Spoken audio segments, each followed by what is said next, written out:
Sir, Nirmala Gajendran. இன்றைக்கு நாம் பார்க்கும் ரெசிபி கத்திரிக்காய் பொடி கறி. இது போல் பிஞ்சாக இருக்கிற கத்திரிக்காய் விதை இல்லாமல் இருக்கும், டேஸ்ட்டும் கொடுக்கும். நமக்கு ரொம்ப விதையில்லா கத்திரிக்காய் சில பேர்த்துக்கு அலர்ஜி உண்டாக்கும். அதனால் இப்படி சின்னதாக செலக்ட் பண்ணணும். பிஞ்சு கத்திரிக்காயாக சாப்பிட்டா மருந்தும்பாங்க. இதை கட் பண்ணாலும் முத்தின விதை இல்லாமல் பிஞ்சாக இருக்குது. இது போல் ஸ்லைஸ் பண்ணி தண்ணியில் உப்பு போட்டு வச்சுருக்கேன், அதில் போட்டிருக்கேன். அப்போ தான் கத்திரிக்காயோட டேஸ்ட் நல்லாயிருக்கும், காரம் இல்லாமல் இருக்கும்பாங்க. நம்ம இதை நிறைய தண்ணி ஊற்றி வேக வைக்க போகிறதில்ல, ரொம்ப பெருசாக போட்டால் வேகாது. இது போல் சன்னமாக போட்டுக்கலாம். சின்னதாக புளியை ஊற வச்சு நம்ம கரைச்சி எடுத்துக்கலாம். 2 டேபிள் ஸ்பூன் நல்லெண்ணெய் விட்டுருக்கேன். கடுகு 1 பிஞ்ச், உளுந்தம்பருப்பு 1/4 டீஸ்பூன், கடலைப்பருப்பு 1/4 டீஸ்பூன், கருவேப்பிலை, பூண்டு 2, கத்திரிக்காய் வத்தல்.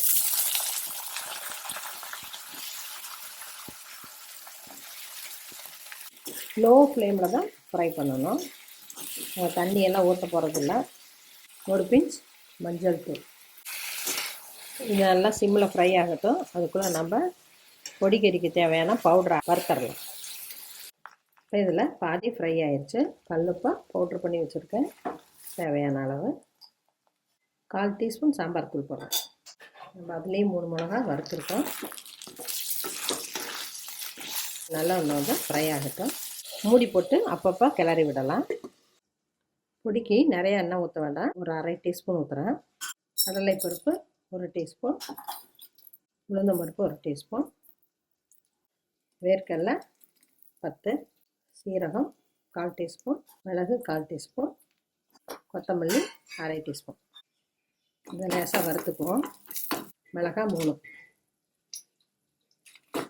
கருவேப்பிலை கொஞ்சம், எள்ளு 1/4 டீஸ்பூன் போடுறேன். செவந்துக்கிச்சு. இதை நல்லா ஆற விட்டு மிக்சியில் பவுடர் பண்ணிக்கலாம். கத்திரிக்காய் நல்லா ஃப்ரை ஆயிடுச்சு. புளி தண்ணி கொஞ்சமாக ஊற்றுறேன்.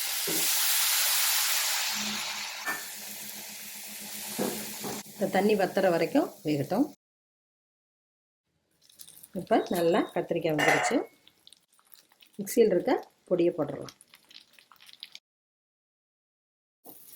நல்லா கிளறி விட்டுடலாம். உப்பு டேஸ்ட்டு பார்த்துட்டு கூட போட்டுக்கலாம். இப்போ சிம்மில் 1 நிமிஷம் வச்சுட்டேன், ஆஃப் பண்ணிடுறேன். பார்க்குறக்கு சாப்பிடணும் போல் டெம்டிங்காக இருக்குது. நல்லா குழையாமல் எடுத்து சாப்பிட்ற மாதிரி வந்திருக்கு.